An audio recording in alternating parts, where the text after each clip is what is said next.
Jumpa lagi di TV dan jumpa lagi di Tech News. Ya, Oppo pamer 3 teknologi kamera terbarunya.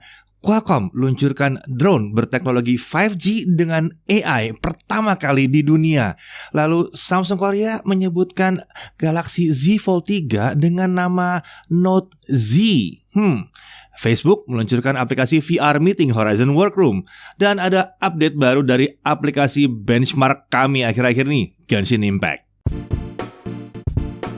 Ya, Facebook meluncurkan aplikasi VR Meeting Horizon Workroom. Ya, Facebook itu memperkenalkan konsep ruang meeting virtual reality barunya yang dinamakan Horizon Workroom. Dengan menggunakan perangkat VR Oculus Quest 2, peserta meeting bisa terasa seperti ada dalam ruang meeting secara fisik.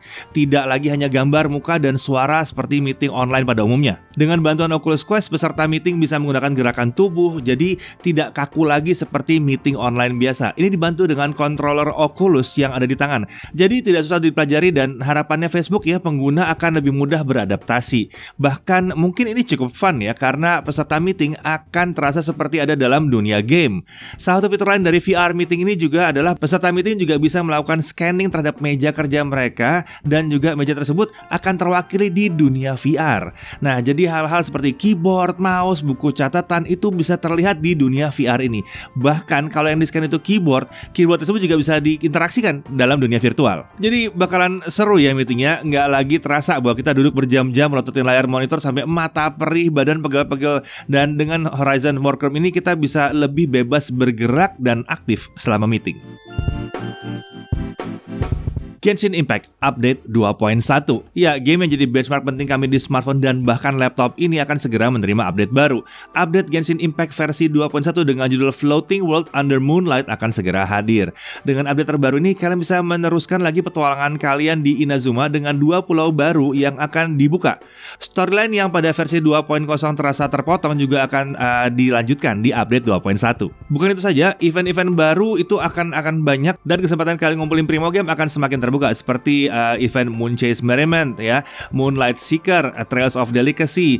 Di event yang satu ini kalian akan ditantang mengalahkan musuh dalam 3 fase. Untuk membantu kalian bisa menggunakan berbagai makanan yang sudah kalian miliki untuk mempermudah tantangan yang satu ini. Ini mesti ngumpulin makanan yang banyak nih ya. Lalu ada Lunar Realm. Nah, yang ini yang sepertinya seru ya, butuh kalian bertarung. Bukan. Di event ini kalian memancing kalian yang akan diuji. Iya, mancing. Kemudian Hyakunin Ikki, yang ini juga seru sepertinya ya, mirip Tenkaichi Budokai yang Dragon Ball. Nah, kalian akan ditantang bertarung free for all melawan musuh di sini. Sayang sekali masih belum bisa player versus player di sini. Lalu ada Spectral Secret, yang satu ini sama dengan event sebelumnya di mana kalian harus menggunakan ekspedisi untuk mengerjakan eventnya. Sepertinya yang paling seru tuh yang bagian mancing mungkin ya kalau buat saya ya. Dan seperti biasanya akan ada karakter baru yang bisa kalian dapatkan tentunya ya. Dan bukan itu aja, akan ada banyak boss baru yang bisa kalian lawan. Bahkan bos Harbinger yang baru juga ada. Jadi event yang mana yang paling menarik buat kalian? Oppo pamer 3 teknologi kamera terbaru. Ya, Oppo baru saja menggelar namanya Oppo Future Imaging Technology Launch Event 2021. Dalam event ini, Oppo memperkenalkan 3 teknologi kamera terbaru mereka. Yang pertama adalah sensor kamera RGBW yang baru dikembangkan sendiri oleh Oppo. Sensor ini menempatkan subpixel putih tambahan W ya, tadi RGB plus W ya, dari sensor konvensional RGB ya. Nah, serta melengkapinya dengan teknologi DTI atau Deep Trench Isolation dengan algoritma 4-in-1 pixel. Dengan teknologi tersebut, sensornya diklaim dapat menangkap cahaya 60% dengan pengurangan noise hingga 35% lebih baik dibandingkan teknologi sensor sebelumnya. Sehingga tentunya hasil gambar akan jauh lebih jernih dan cerah dalam kondisi rendah cahaya ya. Nah, Oppo juga memberikan teknologi Continuous Optical Zoom terbarunya. Kan sebelumnya Oppo telah mempelopori teknologi zoom dengan sistem periskop dengan beberapa lensa yang ditumpuk di tengah. Nah, sekarang ditingkatkan lagi di mana lensa-lensa tersebut bisa digerakkan menggunakan motor sehingga menjadi variable focal length yang bisa berubah-ubah. Rentang yang diumumkan adalah 85-200 mm. Masih di tele juga sih ini. Jadi karena pakai motor harusnya transisi zoomnya jadi lebih halus. Selain itu pada bagian periskopnya juga dilengkapi dengan OIS atau Optical Image Stabilizer 5 aksis sehingga kamera dapat lebih stabil saat melakukan zoom. Yang tentunya akan membuat gambar jadi lebih tajam. Dan yang terakhir, Oppo juga mengumumkan generasi baru dari USC Under Screen Camera atau kamera di bawah layar. Yang ini dikembangkan bersama perusahaan layar BOE ya. Layar untuk teknologi USC ini memiliki piksel kerapatan hingga 400 ppi yang dapat bergerak pada area bagian atas kamera. Selain itu juga tersedia beberapa teknologi lainnya yang mendukung penggunaan USC ini ya. Ditambah lagi dengan bantuan AI, tentunya ini akan menghasilkan rentang dinamis dan white balance yang lebih baik serta difraksi yang lebih minim pada hasil foto. Jadi harusnya ke depannya kamera-kameranya Oppo akan semakin hebat lagi. Qualcomm meluncurkan drone berteknologi 5G dan AI pertama di dunia. Qualcomm Technologies meluncurkan platform drone pertama di dunia dengan teknologi 5G dan AI, yaitu Qualcomm Flight RB5 5G Platform. Platform ini ditenagai oleh prosesor Qualcomm QRB5165 dan dibuat dengan teknologi IoT terbaru milik Qualcomm. Hasilnya adalah perangkat drone 5G yang memiliki kinerja tinggi dan konsumsi daya yang rendah.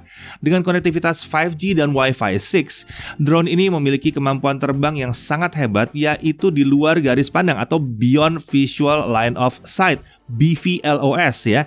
Jadi kalau selama ini perangkat drone hanya bisa digunakan dengan jarak yang masih terlihat, nah drone yang satu ini bisa digunakan dengan jarak yang sangat jauh yang bahkan sudah tidak terlihat lagi oleh penggunanya.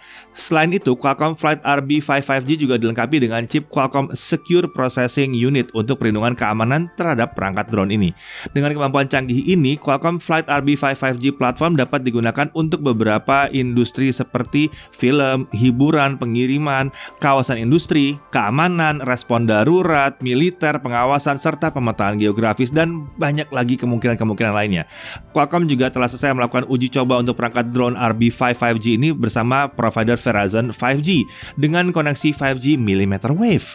Desain reference drone dari Qualcomm ini telah tersedia untuk pre-sale, dan perangkat drone Flight RB5 5G ini diharapkan akan tersedia pada kuartal 4 tahun 2021. Tentunya ini platform ya, tujuannya supaya brand-brand yang membuat drone bisa nyontek platform ini atau menggunakan platform ini sebagai drone-nya mereka, sebagai basis dari drone yang mereka produksi. Tentunya konektivitasnya 5G, mantap ya.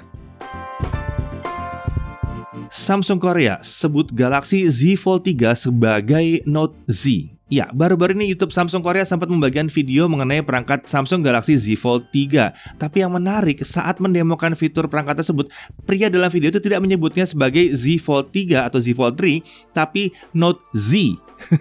Meskipun sekarang video itu sudah tidak bisa diakses lagi, tapi akun Twitter bernama @frontron sempat mengunduh video tersebut dan membagikan linknya melalui postingan Twitter. Nah, dari informasi tersebut semakin memperkuat bahwa Samsung memang mungkin merencanakan untuk meniadakan generasi terbaru dari Note series seperti yang udah lama diisukan ya. Alasan yang paling menarik adalah karena Z Fold 3 juga memiliki layar yang lebih gede dan sudah bisa pakai S Pen. Selain itu, S series pun sudah bisa pakai S Pen. Dan kalau kita lihat lagi dibandingkan Z Fold 2, Z Fold 3 harganya sudah kian terjangkau. Ya, masih tinggi tapi jauh lebih rendah daripada Z Fold 2. Nah, jadi kita lihat aja deh, apakah benar memang Note itu akan dihapuskan atau diubah namanya jadi Fold berubah jadi Note? Kita lihat nanti pengumuman resmi dari Samsung. Oke, sekian dulu berita teknologi kali ini. Sampai jumpa lagi di Tech News berikutnya. Saya Didi Irfan, jaga TV.